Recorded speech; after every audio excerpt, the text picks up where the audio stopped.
Hi friends, నేను మీ JRG లోగర్. ఎప్పటి నుంచో వెళ్దాం అనుకుని ఈరోజైతే స్టార్ట్ అయిపోయామన్నా మహాకాళేశ్వర టెంపుల్కి రాజమండ్రి. జేఆర్జీలో 12కి స్టార్ట్ అయ్యాం.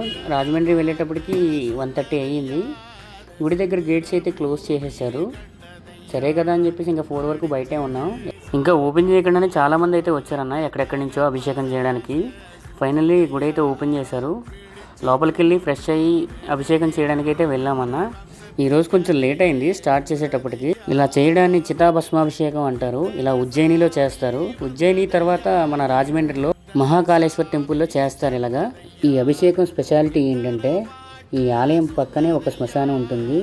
ఈ యొక్క శ్మశానంలో అర్ధరాత్రి 12 గంటల లోపు దహనం చేసినటువంటి ప్రతి దేహం యొక్క చితాభస్మంతో ఆ స్వామివారికి అభిషేకం చేయడం జరుగుతుంది.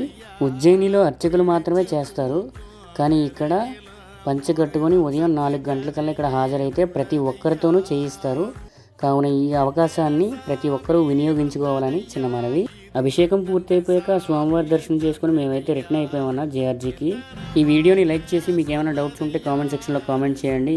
ఇలాంటి మరెన్నో విషయాలు తెలుసుకోవాలంటే మా ఇన్స్టాగ్రామ్ పేజ్ని ఫాలో అవ్వండి. Until next video, bye bye.